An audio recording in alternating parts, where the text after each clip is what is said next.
He walked in undercover to feel the soul of his restaurant and walked out wondering if it even had one left. They say if you want the truth, watch how people treat someone they think can't do anything for them. That thought echoed in Lucas Bennett's mind as he stepped out of his car and looked up at the green and yellow neon sign above the front door. Benny's Bistro. The sign was a beacon of his dreams, now flickering with the weight of betrayal he sensed inside. He hadn't walked through that door as a customer in over a year. As the owner, he was always either in meetings, handling suppliers, or working behind the scenes to keep the place running smoothly. But something had been eating at him lately. A few anonymous reviews, some murmurs from folks he trusted, complaints that didn't sound like his diner. Each whisper was a crack in the legacy he'd built, fueling his dread that his life's work was rotting from within. His gut told him something was off, so he did what most bosses wouldn't. He dressed down, old jeans with a tiny rip near the knee, a faded black hoodie zipped halfway, and a Red Sox cap pulled low over his brow. No one would recognize him like this, not even the folks he paid every month. He walked into the diner at 1:15 p.m., right in the heart of the lunch rush. The smells hit him first. Slow-cooked brisket, sweet cornbread, and the sharp tang of barbecue sauce in the air. It was the kind of scent that made you forget your troubles for a minute. Benny, his grandma, used to say food was just a warm hug with flavor. This place was supposed to feel like that. Like her. But the warmth was a fading memory, overshadowed by the cold indifference he was about to uncover. But as Lucas stepped in line and glanced around, something already felt different. No one greeted him, not even a look up and smile. One of the cashiers, Trey, a lanky kid with short twists and a permanently bored expression, was tapping his phone under the counter, while the other, a girl named Lila, chewed gum so loudly he could hear it over the jazz music playing through the speakers. "Next," Lila said without looking up. Lucas stepped forward. "Can I get the pulled pork sandwich and a side of baked beans, please?" Still not making eye contact, she tapped on the screen. "That it?" "Yeah, thanks." He paid in cash and stepped to the side to wait for his order. That's when he heard it. "You see him?" Trey said, smirking as he slid his phone into his pocket. "Another one of those walk-ins, probably off Main Street." Lila laughed. "Bet he don't even tip." "They never do." Their words were a dagger, slashing at the heart of the diner's mission to welcome all. That's what happens when you start letting just anybody in here. Ever since they hired from that shelter program or whatever, it's been going downhill fast. Lucas blinked. "They say the owner's some rich dude, black guy too," she went on. "But he never comes around. Probably sitting in Beacon Hill sipping green juice or something. Meanwhile, we in here doing everything." Trey chuckled. "Bet he don't even know half the people he hired." Lucas stood perfectly still. His sandwich was probably already being made in the back, but he didn't move. They didn't recognize him. Not a flicker of familiarity. He should have been angry. He was angry, but under that heat was something colder, something deeper. Disappointment. The sting was visceral, a betrayal by those entrusted with his grandmother's legacy. This place, this home, meant something to him. Benny's Bistro wasn't just about ribs and cornbread. It was about giving folks a shot.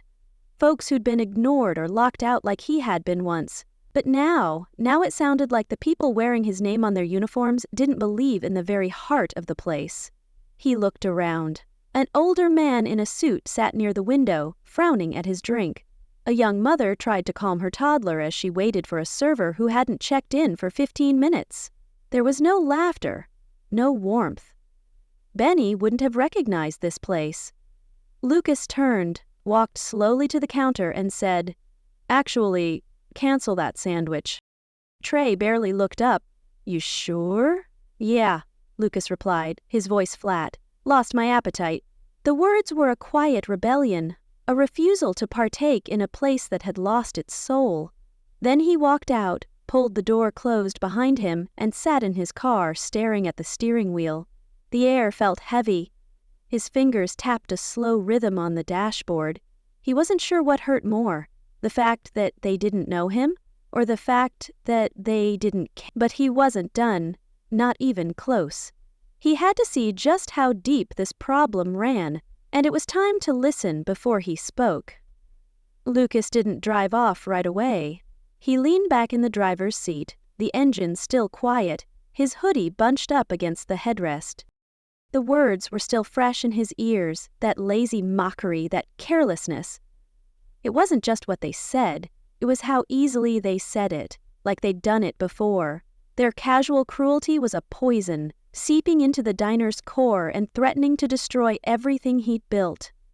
He watched through the windshield as customers came and went, a teenager in a school uniform, a construction worker brushing dust off his boots, a couple arguing softly as they slid into a booth. This wasn't just any diner. This was his grandmother's name glowing above the door, and somehow that light didn't mean anything to the people inside anymore. 20 minutes passed, then 25. Eventually, he stepped out, walked down the street, grabbed a coffee from the gas station on the corner, and came back around to the alley behind the restaurant.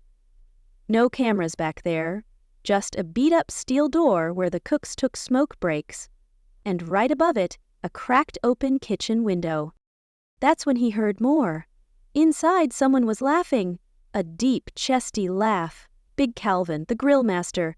Lucas recognized that laugh from years ago when he'd hired Calvin after a halfway house recommendation.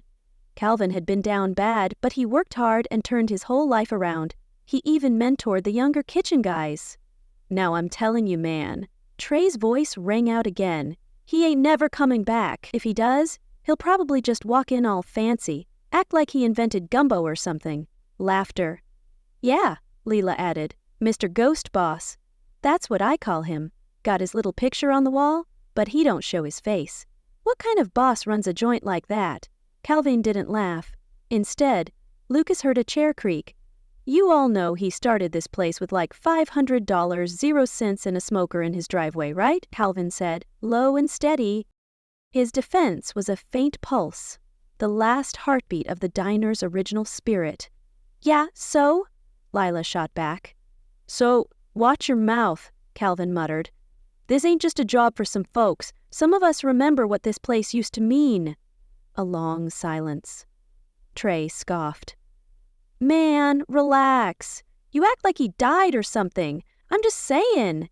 If he don't care enough to show up, why should we care more than we have to?" Calvin exhaled loud enough to be heard through the window. "Keep talking like that, and you'll find out real quick why folks don't stick around here," he said. "Respect goes both ways." Lucas stepped back from the wall. He didn't know whether to be proud of Calvin or ashamed that Trey and Lila had slipped through the cracks in the first place. Where had he gone wrong? When did being hands-off become being absent? He remembered Benny's words she used to repeat while stirring pots of greens in a tiny kitchen in Savannah, Georgia. "You can't plant a garden and forget to water it, baby. Don't matter how good the seeds are." He'd hired good people, but he'd left them unsupervised, without guidance, without accountability, without him. And maybe that was worse than being a bad boss. Being invisible, his absence was a betrayal of Benny's vision, a failure that allowed this rot to fester. But before he made any decisions, he needed to hear more, see more. That evening, Lucas sent out a group message to the full staff. "Team meeting tomorrow evening at 6:00 p.m. Attendance is required, no exceptions." The message was a gauntlet, a challenge to those who'd defiled his diner's soul. No explanation, no emojis, just enough to rattle them. Then he booked a hotel just outside Somerville, away from his regular spots, and sat at a corner table with a notepad, scribbling down every detail he could remember. Tomorrow wasn't about firing anybody. Not yet. It was about something bigger, fixing the soul of the place. But to do that, he had to face the people who were poisoning it and the ones trying to save it. And he had to do it without the hoodie. The next evening came fast. Lucas barely slept, not because of nerves, but because his mind wouldn't shut off. Every moment from the day before replayed on a loop. Lila's gum-snapping mockery, Trey's smug tone, and Calvin trying to hold the line on a ship slowly drifting. The memories were a fire, burning away his illusions and forging a resolve to reclaim his diner. At 5:47 p.m., Lucas sat outside the diner in a parked car again. This time, no hoodie, no disguise, just a charcoal blazer over a clean button-down jeans and boots. His usual look when he dropped by before COVID changed everything. From the car, he watched as each employee showed up one by one. Lila late, phone in hand, barely glancing up from the screen. Trey, laughing to himself, probably at some meme, earbuds in. Calvin, first one in, already unlocking the side door with a key that Lucas had given him personally. Then others, 2 dishwashers, 3 waitresses, a cook named Jada, who Lucas had hired after she finished culinary school and couldn't get a chance anywhere else. He waited until the clock hit 6:02, then opened the car door and stepped out. Heads turned. The first to spot him was Jada. Her eyebrows shot up. Then Calvin, his eyes locked with Lucas's, and the man gave a barely there nod, respectful, familiar. But Lila and Trey, they froze like someone had pulled the plug on their voices. Lucas walked past them without a word and entered his own diner. His entrance was a reckoning, a silent promise to confront the disloyalty head-on. Inside, the staff had gathered near the front booths, awkwardly spaced out, unsure if they should sit or stand. He let the silence hang a little longer than necessary. Then he cleared his throat. "I won't keep you long," he said, "but I need to say some things, and I want you to hear me, really hear me." He paused. "This place, it's named after my grandmother, Bernice Bennett. She passed 12 years ago, but if you'd ever met her, you'd understand why this place means more than money or food or 5-star reviews." Jada's eyes softened. Calvin stood straighter. She was the kind of woman who fed people whether they could pay or not, who gave second chances like they were candy, who believed folks weren't broken, just overlooked. He scanned the room. Lila stared down at her sneakers. Trey looked like he wanted to be anywhere else. "When I started Benny's Bistro, I wanted to build her kitchen at scale, a place where people could eat, work, laugh, and feel like they belonged." He stepped forward. "But yesterday I walked in and didn't recognize what I'd built. That got their attention. I came in dressed down, ordered a sandwich, stood right there," he said, pointing to the spot.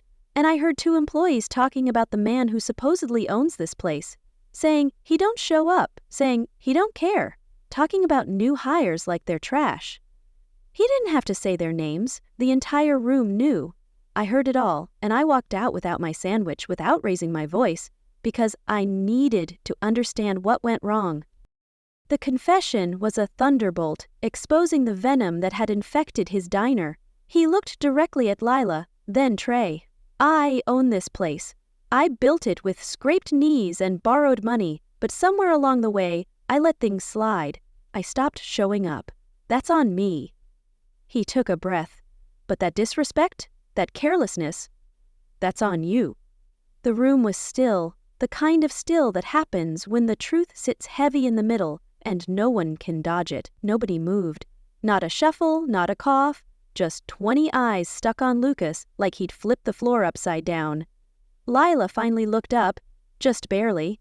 Her face had that half-smile people wear when they know they messed up but don't want to admit it yet.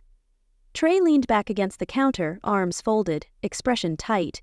He was trying to play it cool, but his foot tapped faster than he probably realized. Lucas stepped closer to the middle of the room.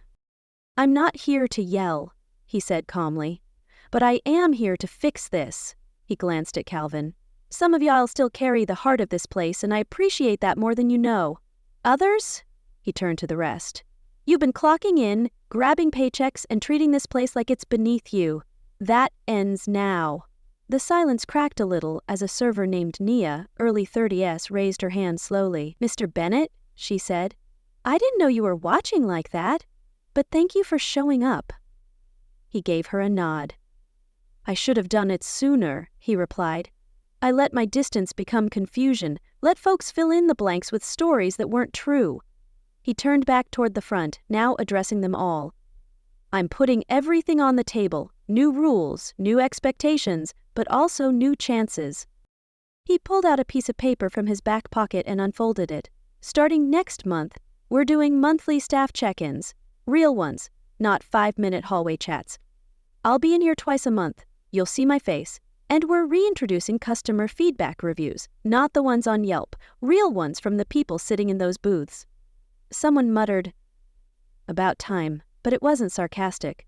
It was hopeful. "But listen close," he added, his voice hardening just slightly. "If you don't want to be here, don't clock in. Don't waste my time or insult this place by pretending. This ain't just a job, not here. If you can't bring respect into this building, respect for the people, the food, the purpose, you're free to leave." His ultimatum was a line in the sand, demanding loyalty or departure. Nobody walked out yet. Then he turned slowly toward Trey and Lila. They straightened, but neither said a word. "You two," he said. "Come with me." He walked toward the back and held the door open without looking back. After a beat, they followed. They stepped into the narrow hallway near the pantry. No customers, no eyes, just them and him. Lucas shut the door gently behind them. "I'm giving you this moment," he said, voice quiet now, "to speak freely. Tell me what this place means to you, or doesn't." Trey exhaled and looked away. Lila folded her arms. Lucas waited. I just work here," Trey said finally. "It's not personal. It's a check." "Then you've been cashing the wrong kind of check," Lucas replied. "Because this place was never just about food." Lila looked at him. "Okay, but you weren't around, though. We felt like it didn't matter." "Fair," Lucas admitted. "That's on me. I stepped away, and I shouldn't have." He leaned against the wall, arms crossed. "But how does that justify talking about other staff like they're garbage, or mocking the same man who signs your checks? You think that kind of talk builds trust?" Lila looked down. "No," she said quietly. Trey didn't say anything. Lucas continued, "I'm not firing you, not today. Because maybe what this place needs isn't fewer people, but better ones. Ones who learn. Ones who grow." He pointed to the kitchen door. "But you've got one shot to prove you belong. That starts now. Show me you care, not with words, with how you treat people. And if you can't, walk away." The confrontation was a crucible, testing their worthiness to carry Benny's legacy. No one moved. He pushed the door open and walked out, leaving it up to them to follow. Back in the main room, the energy had shifted. It wasn't cheerful, but it was alert, focused. Lucas clapped his hands together once. "All right, we open in 20, let's see if Benny's still in this room." But even as they got to work, he knew this wasn't over, not yet. The real test was still coming. The lunch rush came right on time. By 1:05 p.m., the line was already curving near the front door. Regulars mixed with first-timers, kids asking for extra fries, a man in overalls reading a folded-up newspaper while sipping sweet tea. Life poured into the diner the way it used to, but Lucas didn't sit back. He stood near the coffee station with a notepad in hand, quietly watching. No yelling, no micromanaging, just eyes open, taking mental notes. Jada handled the grill like it was muscle memory. Calvin moved through the kitchen like a conductor with an orchestra. Nia smiled at each table she visited, cracking quiet jokes that actually got laughs. But at the register, that's where things were shaky. Lila was trying, you could tell. She smiled more today, stood straighter, said thank you like she meant it. But it was awkward, like someone wearing new shoes they hadn't broken in. Trey stayed quiet, took orders quickly, avoided eye contact, and disappeared to the back any chance he got. Their half-hearted efforts were a mockery, a feeble attempt to mask their earlier scorn. By 1:46, same time as the day before, Lucas watched a young man in a faded hoodie walk in, probably no more than 20. Nervous, fidgety, he had one hand in his pocket and scanned the place like he was looking for exits. Lila glanced at him, then quickly looked away. Trey stepped back from the counter. That's when Calvin walked out from the kitchen, wiping his hands on a towel. He nodded once at the young man and said, "You got this." The kid hesitated, then stepped forward and spoke to Lila. Can I get the catfish combo with greens instead of fries?" His voice barely carried. Lila tapped the screen. "That it?" He nodded. As she rang it up, Lucas watched her glance over at Trey, who didn't return her look. He just turned away, arms crossed. "Order up in 10, Lila mumbled. "Thanks," the kid said. Then he stepped aside, clutching the receipt like it might fly away. Lucas had seen enough. When the line cleared, he walked over to the counter and looked Lila dead in the eye. "You know who that was." She blinked. "No, should I?"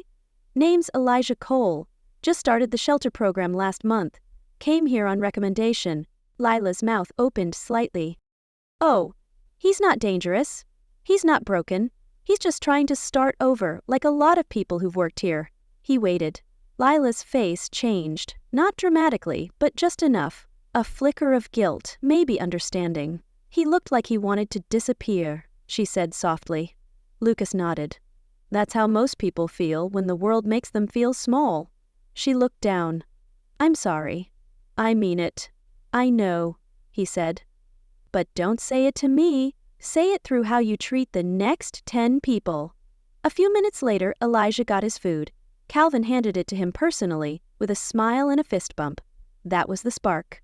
The rest of the shift ran smoother than it had in months, like the engine had finally found the right oil. By the end of the day, the tip jar was full, the kitchen was spotless, and people lingered just a little longer after their meals. Lucas sat at his usual booth by the window as the staff began cleaning up. Trey walked over slowly, wiping his hands on a rag. He looked nervous, but not cocky. "I talk too much," he said. "Didn't realize how loud I was." "You weren't just loud," Lucas replied, not unkindly. "You were wrong." Trey nodded. "Yeah." Silence for a second, then he added, "I don't want to lose this job. I'll do better." Lucas gave a short nod. "I believe in second chances, but only when the first one gets acknowledged." Trey straightened up. "Got it." He walked off, not puffed up, not crushed, just thinking. The culture wasn't fixed. But today it had cracked open, and light was finally starting to come through. The next day, Lucas was back before sunrise. He stood alone in the quiet kitchen, coffee cup in hand, staring at a worn photo pinned to the corkboard above the prep table. It was his grandmother, Benny, in her favorite church hat, arms crossed, smiling with that tough, loving look that told you she didn't play, but she still had your back. He whispered out loud, "I almost lost this place, Grandma." The words were a vow, a promise to restore the diner's soul or die trying. Then he turned on the lights. By 7 a.m., the smell of bacon and biscuit dough drifted into the air. He'd asked the team to meet again, no surprise this time, just to check in before breakfast service. They gathered in the main dining room, sitting on booths, leaning on counters. The atmosphere was lighter than it had been all week. Lucas stepped forward. "I want to thank y'all for yesterday. That was the first time in a while this place felt like it used to." A few heads nodded. Calvin smiled quietly from the back. "But one day doesn't fix everything," he added. "It just shows who's willing to try." He let that hang for a second before continuing. "So today, I'm giving everyone a choice. A real one." He pulled out 2 folders from under his arm and held them up. "This one's for those who want to stay," he said, "who believe in what this place stands for and are willing to show up, not just physically, but with heart." He raised the second one. "This one's for anyone who wants to move on. No questions, no hard feelings. You sign the paper, finish today's shift, and you'll get 3 weeks' pay and a recommendation letter." A ripple moved through the room. Jada whispered something to Nia. Trey looked down at the floor. Lila rubbed her palms against her thighs. "You don't have to decide now," Lucas added. "But by tonight, I'll need an answer." He placed the folders on the counter. "No shame either way. But don't stay here just to clock in. That's not fair to anyone. Especially not the people walking through that front door." That was the end of it. No drama, no long speeches, just choice. As the staff slowly got to work, Lucas moved through the kitchen and back to his booth by the window. He didn't hover. He didn't watch over their shoulders. He trusted the choice they were about to make would speak louder than any performance could. By mid-morning, the first form was signed. Calvin slid it across the counter. "I'm staying," he said like it wasn't even a question. "This place saved me. Time to return the favor." Jada followed not long after, then Nia. One by one the forms came in. But it wasn't all good news. Lila sat across from Lucas around 3:15 p.m. She hadn't touched her lunch. "I think I need to go," she said quietly. He looked her in the eyes. "You sure?" She nodded. "I don't think I was ever really built for a place like this. I was chasing a paycheck. You need people who chase purpose." He didn't argue. "Thank you for being honest," he said. "You handled today with more grace than I expected. That matters." She gave a faint smile, stood up, and left her uniform folded on the chair. Trey came in last. It was already past closing. The only sounds left were mop buckets rolling and chairs scraping across tile. He placed his form on the table. "I'm staying," he said, voice steadier than before. "And I'll earn it this time." Lucas looked him over. "Then don't make me regret it." Trey cracked the smallest grin. "You won't. It wasn't a perfect ending, but maybe that was the point. Real change doesn't happen all at once. It happens when people are finally brave enough to choose it." 1 month later, Benny's Bistro felt different. Not louder, not busier, just right. The front bell had its familiar ding again. The register clicked with rhythm, and the kitchen sang with motion. But the biggest shift wasn't the food or the flow. It was the people. They greeted customers like neighbors. They joked without biting. They cleaned like it mattered because now it did. On Wednesday, a man in a charcoal suit came in and sat near the front. First-timer, out-of-towner. He looked around with that stiff business traveler look, like he'd wandered into the wrong place. But Nia spotted him, brought him water before he could ask, and said with a warm smile, "Catfish is best today. Just saying." By the time he left, he had Tego containers for his hotel fridge and a new favorite spot on his map. Lucas watched it all from behind the counter, arms folded, but this time not out of stress. He wasn't hiding. He wasn't scouting. He was home. Jada slid him a plate of peach cobbler with her signature touch, brown sugar crust with a little cinnamon dusted on top. "I fixed it just like Benny's recipe," she said proudly. He took one bite and smiled. "That's the one," he said. "She'd be proud of you." The cobbler was a sacrament, a taste of the love Benny's Bistro was meant to embody. Later that afternoon, Elijah came in again, this time smiling.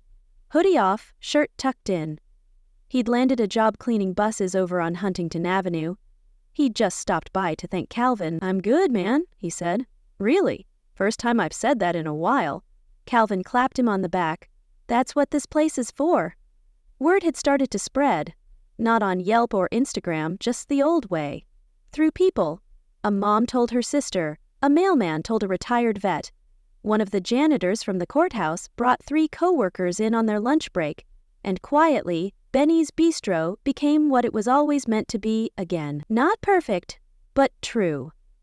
At closing, Lucas walked out to the lot alone. He leaned against the building, arms crossed, staring at the sign glowing above him. That old green and yellow neon had a flicker now, just one tube going dim in the corner. But he didn't call an electrician. He liked the imperfection. It reminded him the place still had room to grow, just like the people inside. Jada stepped out behind him, tying her apron up. "You heading out?" "In a few," he said, "just giving myself a minute." She paused. "You good?" He nodded slowly. "I think I am." She smiled, then held out a folded sheet of paper. "Customer left this on the table, said it was for the owner." He opened it. It was handwritten, messy cursive. "Been coming here since y'all opened. Thought I lost the feeling when it changed, but today it felt like Benny again. Whoever she was, I can tell she's still here. Thank you." The note was a lifeline, proof that his fight to save the diner's soul was not in vain. He read it twice, folded it, put it in his back pocket like something too important to leave behind. Jada said nothing, just smiled again and went back inside. Lucas stayed there for another few minutes, then finally whispered, "We're still watering, Grandma," and walked back inside.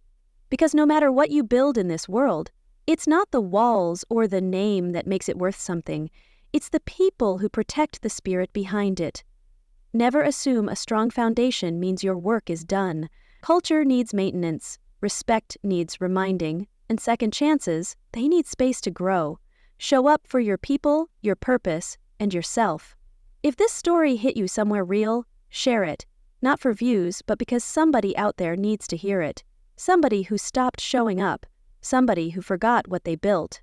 Remind them it's not too late to walk back in and fix. The call to action was a rallying cry, a challenge to revive the heart of what matters most.